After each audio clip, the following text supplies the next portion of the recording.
Well, I'm happily here with Laynie Browne. Hi, Laynie Browne. Hello. How are you? Good to be here. Pattie McCarthy has joined us as well. Hello. And Kate Colby. This is fun stuff. We're going to talk about a poem by Pattie McCarthy in this marvelous book, Wifthing. How do you pronounce it? I say Wifthing. Wifething. But I think that you should do what you want. Yeah. Yeah. I'm going to say Wifething from now on, unless I forget.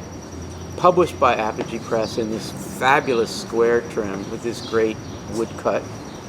But we're only going to talk about one poem. We're not going to talk about the whole book, because that's what we do. We talk about, we get down to the particulars. And there's a series of poems, all with the title Marjorie Kempthing. And Kate Colby has picked out one that she particularly likes, which is on page 18 of the book. So we'll begin with Pattie reading the poem, and then we'll just talk about it. Marjorie Kempthing. She cries because the sky is between them. The stars are in the way of your face, she says. Marjorie Kemp, you need to eat something. The full plate's lined up before you on the bar, and I know all about patience, a shipwreck, no virgin, inordinately loved his body. 38 years I lived with overlapped my husband closed curves within an enclosing rectangle in which the daily crossword passed between us at breakfast.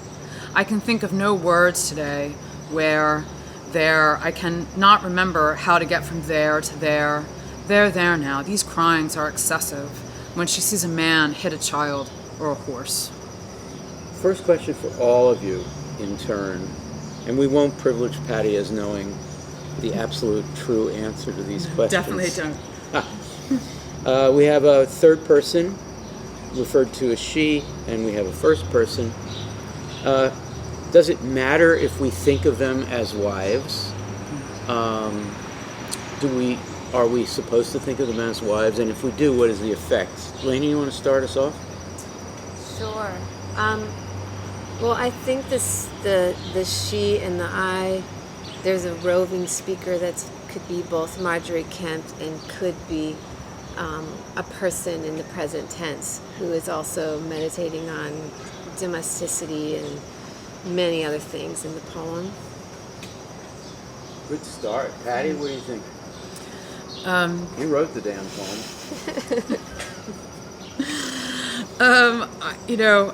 I thought that the I and the she were different people. Whether they're both wives, I think, well, that's up to you. But I did think that they were different people. But thinking about domesticity and the kind of enclosures and connections of domesticity, for sure. There is a reference to my husband. Yes. So there's that, and living together 38 years, and some other things. Also, the harried nature of the wife's life implies whiffery. Kate, you want to add to this? Well, to be really basic about it, the book is called Wifething. And because the words are jammed together, it becomes a verb, sort of in the manner of wifing. So I certainly read this poem and all of the poems as about wifing and mothering. So I've got another question. It's actually two questions for the three of you, starting with Pattie. These are sonnets. This is a sonnet. I guess the first question is, does it matter that it's a sonnet? And I guess the second question is there a relationship between the wife thing, or being a wife thing, or whiffery, and the constraint of the sonnet? I'm guessing the answer to the latter question is yes, but can you describe? Yes, there is definitely a relationship between the restraint and the form and wifery, right, and the domestic.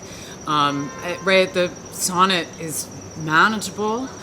Right, it's 14 lines. And this book took me longer to write than usual, but I could foresee getting a sonnet done, in the next week or two, right? Or so it is to being a wife, right. In what way? Right. Well, I mean, my children were very young when I started writing this book. There was a lot to do. There wasn't a lot of time, and so the sonnet was a manageable form. And to write a sonnet sequence then the thing is always rolling forward, and so I can look forward and know kind of what I'll be doing next.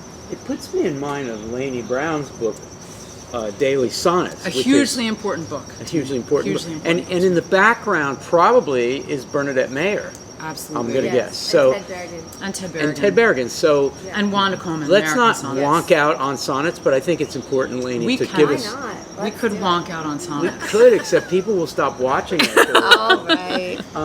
So Daily Sonnets, also a mom, more of a mom than a wife there, but a mom.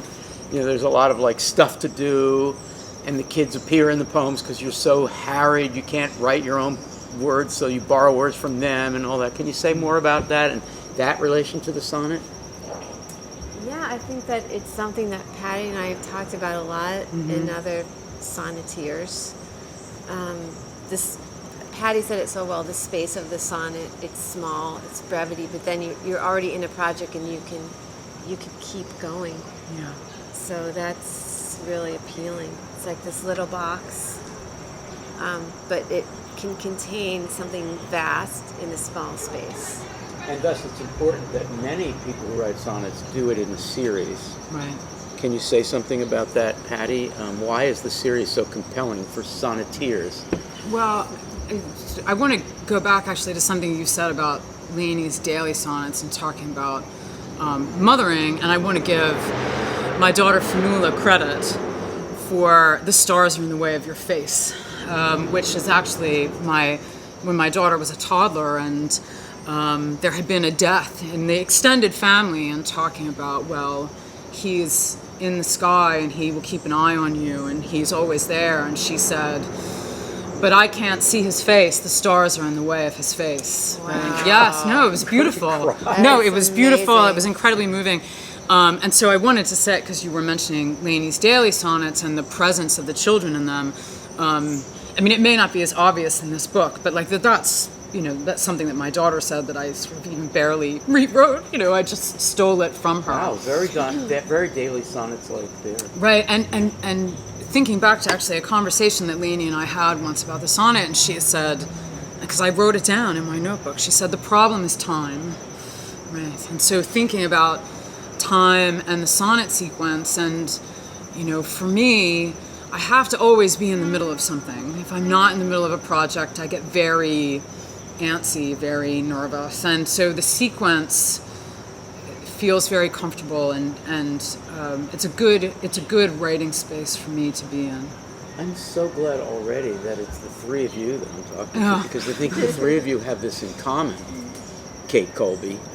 Yes. So do you want to just go on about this issue, about time constraints and about that restlessness that's being described here and its connection to Wifthery or motherhood? Yeah. Well, one nice thing about the sonnet sequence is it modulates, or it allows you to modulate. So you can, when you finish your sonnet, you walk away, you come back, and then you it progresses a bit, or it builds off the previous, which feels very much like my experience of writing at large in the time of mothering in my life. And I was also thinking about how she's borrowed this ancient form, and the way in which she's collapsed the time between Marjorie Kemp and our time, sort of like vellum overlays on an overhead projector, and how borrowing this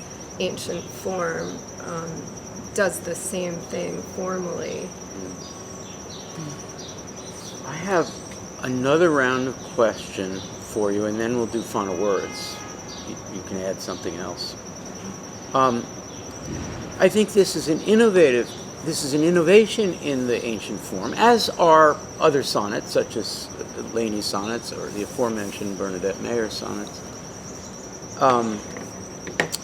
This is a sonnet that, because of the harried, time-constraining life led by the speaker or the person being described, the woman being described in the poem, goes from the conventional articulateness of the particularly male tradition of sonneting, like I have all the time in the world, I'm going to make this sonnet just right, John Donne or Shakespeare or something, And on the other hand, a sonnet that it can include articulateness as part of the articulateness the form is famous for. And here we have, you're using blank spaces and you're using an incomplete thought and even a paradoxical statement, I can think of no words today. Ha, I put that in there and it's words. Space, where, space, there, space, I can not remember how to get from there to there. That is just brilliant because it's a reference to the writing itself. It's a reference to the problem of the sonnet for a woman who has a full life otherwise outside the sonnet. I'd love to hear the three of you comment on this moment. Laynie, you first. So, yeah, I had underlined that there to there and there. I love how the word there functions in so many ways. I mean, it's very Steinian to me, that shift. Not to remember, exactly, not remember how to get from there to there. So the there and the there are not defined there. So we can read that in many different ways. So we could read it as, how do I physically get from this space to this space? How do I emotionally or intellectually progress in my poem? How do I get from, my excessive desires that are not approved by the church to serenity, right? So there's multiple ways. And then there, it could be another voice that's comforting the Marjorie Kemp or the speaker of the poem. But it can also be this disapproving public saying, don't cry. So Marjorie Kemp was, really known for excessive crying and was tried for heresy many times. So here's this amazing mystic and having visions and direct experience with God, and all these people in power, which is men, were questioning her experience as a I want to say saint. She wasn't officially made a saint, but I think of her in that way. Yeah, wonderful. Pattie, I could think of no words today, and there they are, those words. I know. That's a triumph. Right. I mean, being able to say I can think of no words today is being able to think of words, right? So even having the time to say I can't think of any words today, right, is being able to find the words, right? I mean, but to me, the nightmare of I cannot remember how to get from there to there is if both those theirs are the same place, actually, right? I mean, I think they are, that's one nightmarish possibility of that, is that both those theirs are the same. And then as Laynie was saying, that they're there now, to me, reads very dismissively, right? I mean, that Marjorie Kemp, manifested her mysticism in these kind of full-bodied public cryings, right? And that was the public language that was available to her, right? But to be told, right, they're there. Like, that's too much. That's in there too, isn't Right. it? Yeah. Yeah, stop that. Yes, they're there. Stop now. Yeah. That's too much. And there's also Kate Colby, this the sonnet with its reputation of inexorable progress because of rhyme schemes and meter, particularly, is being undercut by this radical. I'm lost now, and we're almost done with this sonnet, but I'm going to put that in there, and we'll see if I get anywhere, or if I can get anywhere in thinking about not getting anywhere.